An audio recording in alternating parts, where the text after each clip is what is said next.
Hey guys, so I'm going to go over the guided practice portion of your Imagine Math lesson.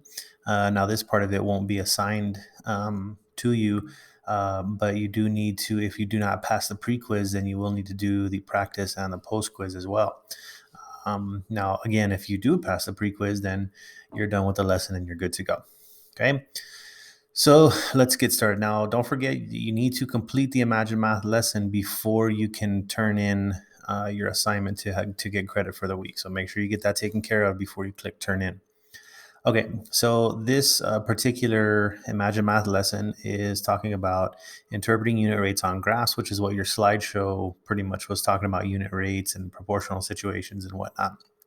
It says the graph show the distances traveled by two cars moving at constant rates. Drag to the table the unit rate that matches each graph. Okay, so let's come down here to our tables, and there we go. And we want to see which of these unit rates right here matches up with these two graphs. So let's look at the first one here. Now, if you remember, we've talked about proportional linear relationships before. It was in your slideshow. We said that proportional linear relationships will always have 0, 0 as part of their graphs and part of their tables. And sure enough, that's what we have here. We've got these lines that are passing through the origin. So that's a nice thing. Now, we also said that, and this is in your slideshow as well, that one of the nice things about a proportional linear relationship is that you can find the unit rate really easily on the graph, because all you have to do is go out to 1 on the x-axis and travel up to the point on the line, and there is your unit rate. Now we have the point here. It says 152. Well, how do we interpret that?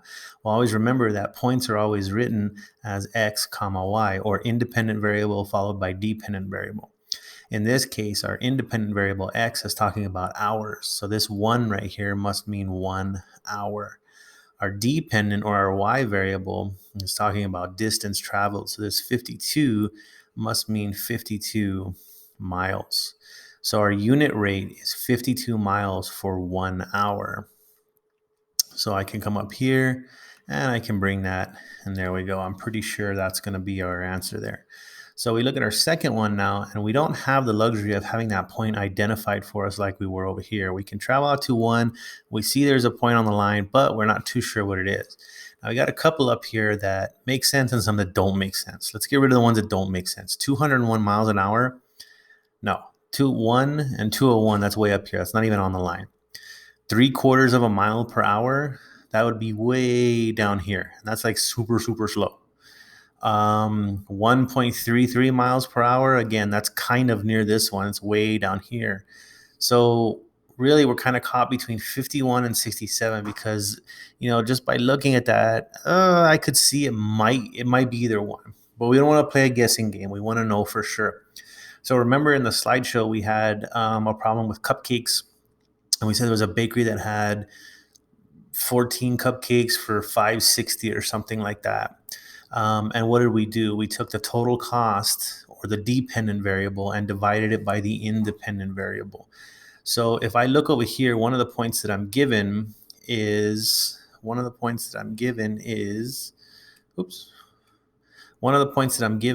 here is 3,201. 3,201 right there. And again, this is my x and this is my y. So what that must mean is in 3 hours, I traveled 201 miles. Now recall that when we did total cost with the cupcakes, we did total cost divided by number of cupcakes. Or in other words, we did dependent divided by independent, or more simply put, y divided by x. Okay, so if I do that, then I'm going to have 201 divided by 3. All right, so let's come over to our calculator, and let's see if we can figure out what that is. We can do that really easy. 201 divided by 3. And there we go. We see that it's 67. So it's a good thing that we actually did the math here instead of just guessing between 67 and 51. That could have been disastrous. So let's pull 67 over here. And let's check our work. And there we go. We are correct.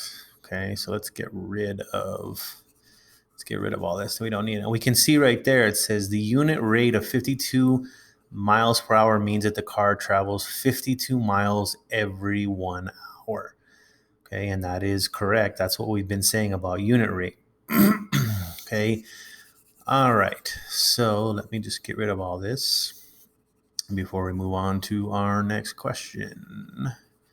I think we only have 2 in this guided practice, so that's kind of nice. Okay, so let's go to the next question.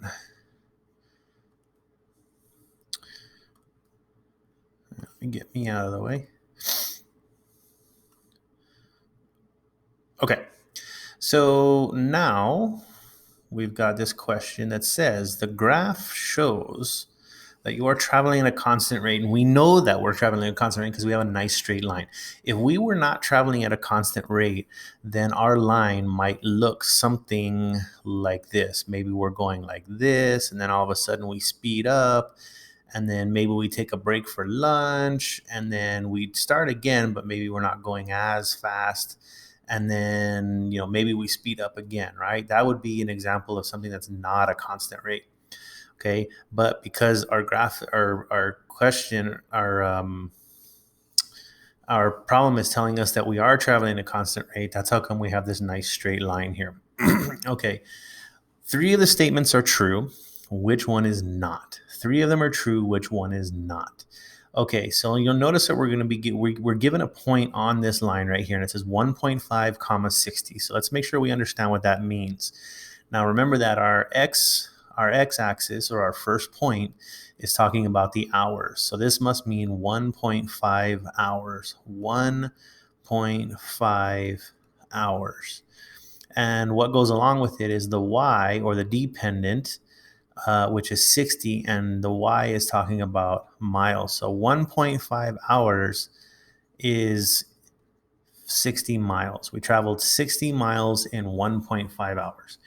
Okay, so we look down at our statements here, and we see that a couple of the statements talk about miles per hour. When we see miles per hour, we're automatically talking unit rate. Okay, so let's find the unit rate. Now remember, to do unit rate, we can divide y divided by x. Okay, we can divide y divided by x. We can divide y divided by x. So let's do that on our calculator. Whoops. Got to get the right one. There we go. So let's do y divided by x. Sorry about all the writing here. So our y was 60 divided by 1.5.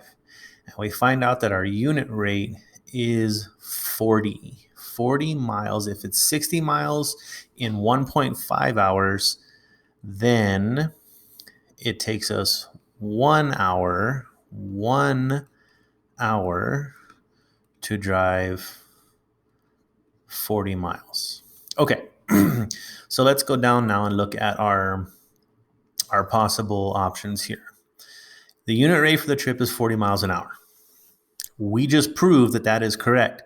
Since we are looking for the statement that is not correct, we do not want to pick this one, because that is what we just proved. We just proved that. Okay, your speed is 90 miles per hour. I don't think that's true. If our speed is 40 miles an hour, how can it be 90 miles per hour? Okay, I'm going to put a little star right there next to that one just in case. I want to check all of them. It takes 30 minutes to go the first 20 miles. Let's think about this for a second. 1 hour is the same as 60 minutes. So 60 minutes is also 40 miles. So half of 60 is 30. So if I take half of 60, well, then I would have to take half of 40, which is 20. So I'm pretty sure it's not this one either. At this rate, it will take 2 hours to go 80 miles. Well, let's think about that. If I double 1 hour, that gives me 2 hours. And if I double the time, I must have to double the distance. And I know that because I'll be traveling at a constant rate. So I'm pretty sure that the one that I thought it was going to be is the correct answer. So let's pick that one and let's check it. And boom, there we go. Okay, so let's watch this quick little clip. Let's watch this little clip here. Great job. The speed is great job. The speed is not 90 miles per hour. At 90 miles per hour, the graph would look like this. Notice that the point 1.5, 60 is not on the line showing 90 miles per hour. Okay, so there you go. We've got those questions right. Okay, guys, though there is your guided practice help. Again, if you pass that pre-quiz, you do not have to do the practice or the post-quiz. Okay, so make sure that that little pre-quiz right there, make sure you pass it. Okay. All right, guys. Hope that helps.